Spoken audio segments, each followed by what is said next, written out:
Hey everyone, and thanks for jumping back into the Cryptoverse. Today, we're going to talk about Bitcoin, but more specifically, we're going to be discussing again the Bitcoin dominance. As you can see, my background has changed quite a bit. It's because I'm, of course, in Miami at the Bitcoin conference. I wanted to remind you that if you are going to the conference, I will be having a meet and greet on the 20th from 12:30 to 2:30 next to the Bitcoin inflatable. So I will look to see you guys there. I thought it would be prudent to talk about the dominance, considering we are here at the Bitcoin conference for 2023. And one of the things we've talked about for a long time is that this is the phase of the cycle where we would generally expect the dominance of Bitcoin to push quite a bit higher. We have essentially moved from around 38% or so up to around 49%. We have fallen back a little bit down to 48%, but you should notice the relative resilience of the dominance at this time. It is not going back down to the same, to the same levels that it used to fall back down to. It's in fact holding support at where it previously found some level of resistance. So I think it's important to recognize that when Bitcoin pumps up, the altcoin market lags behind it, and then when Bitcoin falls back down, the altcoin market tends to fall even more. So the general expectation, in my opinion, is that this will likely continue. We will likely see continued relative strength of Bitcoin to the altcoin market. And again, I think this relative strength will likely last for many months to come. It doesn't mean that you're not going to see occasional rallies in the altcoin market. Of course, if Bitcoin USD holds up for any sustained period of time, you will see altcoins make some moves. But at the end of the day, the dominance of Bitcoin should continue to move higher. One of the most common forms of criticism related to the Bitcoin dominance theory is, well, why do you talk about it if you can't trade it? Well, that's not really true. I mean, there's a lot of different reasons why you talk about the Bitcoin dominance, and that's because it gives you an idea if you want exposure into crypto during, say, the pre-halving year and even the early phase of the halving year. You want to make sure that you're maximizing your risk-adjusted returns. And so the exposure into crypto, in my opinion, should be limited to Bitcoin during this phase of the market cycle, mainly because we would generally expect the altcoin market to systematically bleed back to Bitcoin for quite some time. And we would also expect this to continue well until the dominance is quite a bit higher than 50%. I ultimately think the dominance is going to 60%, but I suppose we should wait till 50% before we get too far ahead of ourselves. Right now, the dominance is coming in at 48%. And what we're going to talk a little bit about what we talked about yesterday, a very similar thing. If you remember yesterday, we spoke about the Bitcoin bull market support band and how Bitcoin has been holding support on the 20-week SMA back in March. And then that's where it sort of moved back higher. We could be testing it soon for Bitcoin, although today we've moved back up to 27.5. But the point is that if you look here at the Bitcoin dominance, you'll notice that we've actually held support on it a couple times already, right? So Bitcoin USD has only come back down to a 1 so far, but the Bitcoin dominance held support here in January of 2023 and at around 41% or so, and then the Bitcoin dominance held support at the 20-week SMA again in March of 2023 at around 42 to 43%. And so the relevance of this is that right now the Bitcoin dominance is at 48.15%, and the bull market support band for that dominance is from 45.9% to 45.66%. So you're essentially looking at the bull market support band for the dominance is right around that 45.5 to 46% level. The reason why this is important is because there has been some element of consolidation until you get to the bull market support band, and then the dominance then explodes back up to the upside. So we saw that back in January. We saw it back over here in March, February and March as well. And then once it tagged that, it then had enough strength for the dominance to then move higher once again. And so, there could be some reason to believe that it's just in another long consolidation pattern before it ultimately breaks up. I think that's one potentially appropriate way to look at it. Although I don't really think we need to necessarily wait for the 20-week SMA to reach these levels for us to push higher. It is a potential outcome that I think we should at least consider. One other way to look at the dominance, of course, is to look at the 100-day moving average. And the reason I bring this up is because you'll notice that Bitcoin USD also held support on the 100-day back in March. You'll see here that Bitcoin held support here on the 100-day moving average back in March, and the Bitcoin dominance held support on the 100-day back in March as well.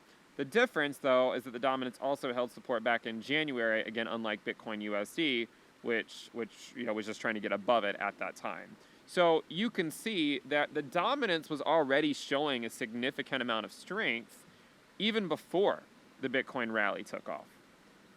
The Bitcoin dominance here bottomed back in September, and which is when we talked about there's historically a transitionary period in the dominance around the September timeframe. And I would go as far to say that we might see a transition to the dominance fading some once we get to this September. So let's imagine a scenario where the dominance rallies June, July, and August, and then at some point in September, it potentially fades in the short term. Although I do think it would still likely continue higher into the halving year. You could see some type of short-term pullback sometime around September. But if you look at the 100-day moving average for the Bitcoin dominance, you'll see that we held support on it around 41%. We held support on it around 43% as well.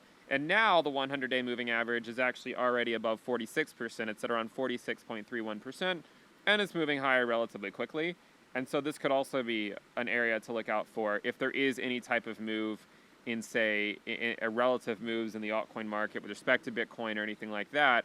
If you do see the dominance come back down to this 100-day moving average, whether it happens now or whether we pop up and then come back down, that could also be a sign that the dominance is ready to move higher in a more sustained way as well. Regardless, the main thing that we've talked about for quite some time, and again, I remind you the reason we focus on this is because we are systematically watching the deterioration of the altcoin market on their Bitcoin pairs. This has been going on for a long time. I would challenge many of you to look at a lot of your altcoins on their Bitcoin pairs. Most of them just continue to put in new lows as recently as the last week. And so that's the reason why we focus on this is because we would still generally expect the altcoin market to bleed back to Bitcoin for quite some time. One of the things I wanted to mention, and we've talked about this a lot as well, is that the 49% level still remains a pretty strong level that needs to be broken, okay? Now, if we roll back the clock, back to the last time the dominance broke out in a sustained way and went much higher, you'll see that it had to break out above those prior range highs. The prior range high in 2018 was around 51% or so. We also saw a breakout in 2019 once we got above 63%. But the point here is that we still need to break this prior range high. Until we do, there's going to be some skeptics with regards to whether the dominance will push higher or not. I think that if it breaks through, I think that those people would likely throw in the towel, and the dominance could then quickly move to 51%, 52%, 55, 56, so on and so forth. But this is, of course, a pretty strong level. You can see that we were not able to break it back over here in May of 2021. We also did not break it in August. We were unable to reach it even in June of 2022, and not even close in October of 2021. The main difference that we're seeing on this approach is that rather than just having a single wick higher and getting rejected, we're actually spending a lot of time up here. To me, this shows sustained strength in the dominance. It shows that relative weakness in the altcoin market that we've been talking about. And again, I'm not here to say that any individual altcoin can't go up at all. Again, if Bitcoin goes up, it can drag the altcoin market with it. The point is that the altcoin market will likely continue to bleed on their Bitcoin pairs. So I'm looking for a push above this 49% level. But remember, a few years ago when we saw this break above, it occurred on a Bitcoin rally. That doesn't mean that it has to occur this time. The last time that Bitcoin dominance went up to around these levels, it was actually when Bitcoin was dropping in June. But in 2018, when we rallied above the range highs, it was on a Bitcoin rally. And then once we broke above that critical threshold, when Bitcoin USD went back down in the second half of the year, that was when the dominance continued to rally, right? So the whole point is that the dominance should go up either way, right? Regardless of what your conviction is on Bitcoin USD, we would expect the dominance to go up either way, and therefore it makes it more worthwhile, more worth the risk, in my opinion, to not be in the altcoin market over say something like Bitcoin. I also wanted to briefly mention the dominance excluding stablecoins. We've talked about the reasons to care about this. If you look at the dominance excluding stables, we're currently sitting at around 52.41%. And you can see that we just continue to slowly push higher. I would still generally expect us to take out this prior range high over here, which excludes stablecoins, around 55.3%. In order to do that, of course, the Bitcoin dominance excluding stables would need to move higher by another 3% or so. If you look at, say, a moving average, like a 50-day SMA, you can again once again see that the dominance is building out a relatively strong base to ultimately move much higher. Going back to Bitcoin USD, the one thing I want to remind people of is that if Bitcoin holds and pushes higher, going back to, even just going back up a couple $1,000s, you could easily see the dominance get back to that 49% level, break it, and then hopefully hold it. And if that's the case, then it would show a fundamental progression in the market cycle.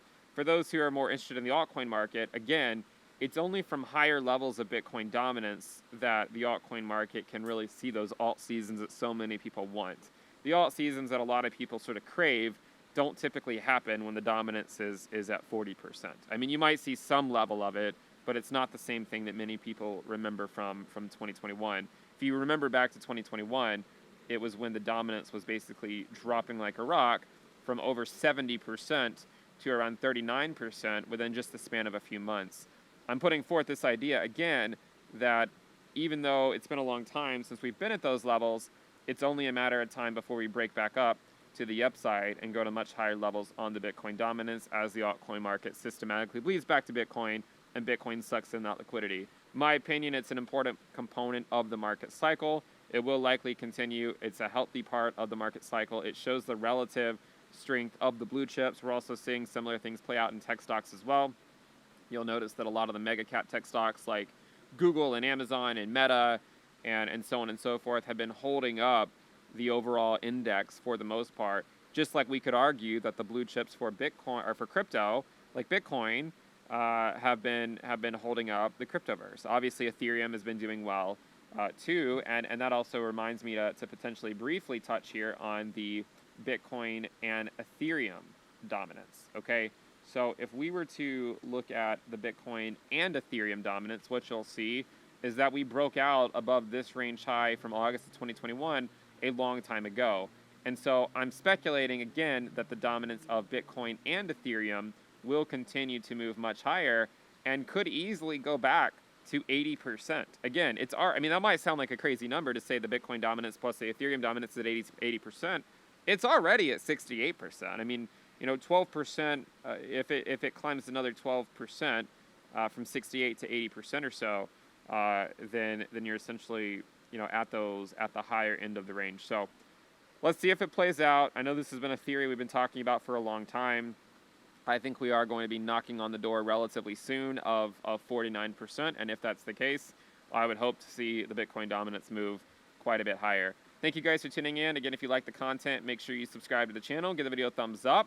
Again, if you are at Bitcoin Miami, we are having the meetup on the 20th from 12:30 to 2:30 next to the Bitcoin inflatables. Thank you guys for tuning in, and I will see you next time. Bye.